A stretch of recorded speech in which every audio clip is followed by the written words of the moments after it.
कहा गया है ना कि हमारे कर्म ही हमारी पहचान है, नहीं तो एक ही नाम के हजारों इंसान है। इसलिए अच्छे कर्म से खुद की पहचान बनाओ। हालांकि आकर्षक चेहरे से हमारे व्यक्तित्व पर प्रभाव डालते हैं, लेकिन हमारे काम करने के तौर तरीके से भी जीवन में बहुत प्रभाव पड़ता है।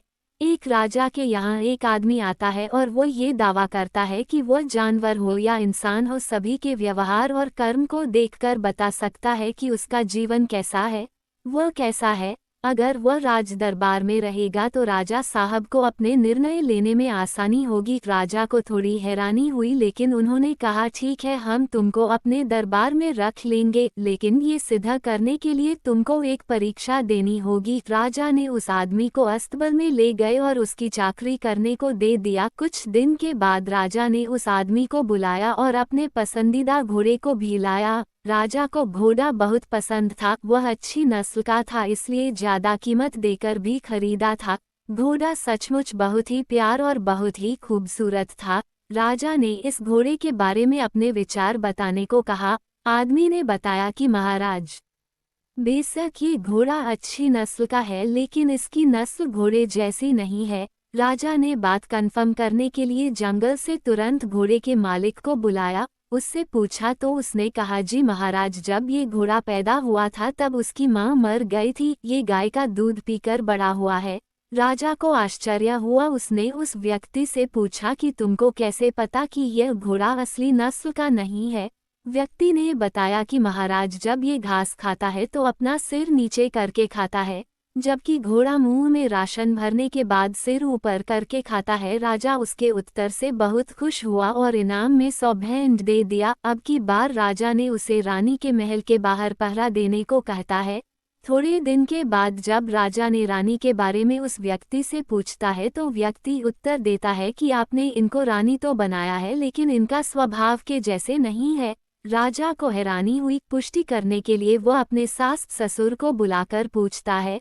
उसकी सास बताती है कि हाँ, ये बात सही है, तुम्हारी शादी बचपन में ही मेरी बेटी से तय कर दिया गया था, लेकिन कुछ दिनों के बाद मेरी बेटी मर गई, जिससे मैंने नौकरानी की बेटी को गोद ले लिया था, इस वजह से तुम्हारी शादी इसके साथ हुई। अब राजा ने फिर उस व्यक्ति से पूछा कि तुम्हें कैसे पता कि यह रानी नहीं है। उस व्यक्ति ने उत्तर दिया कि एक रानी का स्वभाव अपने नौकरों के प्रति अच्छा होता है, लेकिन महारानी का व्यवहार ऐसा नहीं रहता है, उनका व्यवहार नौकरों के प्रति बहुत ही बुरा रहता है। अब की बार राजा उस आदमी के ऊपर खुश होकर इनाम के तौर पर 100 गाय दान में दे दिया। फिर राजा ने व्यक्ति से कहा, अच्छा चलो, अब तुम मुझे भी भली भांति जान गए हो, अब मेरे बारे में कुछ बताओ। आदमी ने उत्तर दिया, ठीक है महाराज, आपके बारे में कुछ बताऊंगा, लेकिन पहले आप ये वादा करिए कि मुझे कोई दंड नहीं दिया जाएगा। राजा ने कहा, ठीक है, मैं वचन देता हूँ कि तुम्हें कोई भी दंड नहीं दिया जाएगा। उस व्यक्ति ने राजा को बताया कि आपका व्यवहार के हिसाब से आप राजा नहीं हैं, आपके अंदर राजा वाला खून नहीं है। ये बात सुनकर राजा आग बबूला हो जाता है। राजा को इतनी जोर से गुस्सा आ रहा था कि वो उसे जान से मार देना चाहता था, लेकिन वह वचनबद्ध था, इसलिए नहीं मार सका। पुष्टि करने के लिए एकदम बेचैन होकर राजा अपनी माँ के पास गया और पूछा कि क्या ये सच है। माँ ने उत्तर दिया कि हाँ, मेरी कोई संतान नहीं हो रही थी तो मैं तुम्हें एक चरवाहे से गोद लिया है, तुम मेरे खून नहीं हो। राजा टूटे मन से पूछा कि आपको कैसे पता कि मैं राजा का बेटा नहीं हूँ।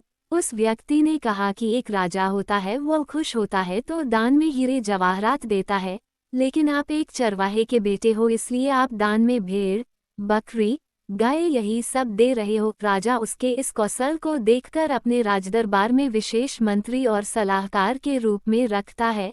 इसीलिए कहा जाता है कि हमारा व्यक्तित्व हमारी सोच और स्वभाव पर निर्भर करता है। इंसान का स्वभाव चाहे जैसा भी हो, व्यवहार हमेशा सही रखें, क्योंकि दुनिया हमारा आचरण देखकर ही हमारे व्यक्तित्व का पता लगती है। अपनी अच्छी सोच से, अच्छे स्वभाव से और अच्छे आचरण से खुद की पहचान बना सकते हैं।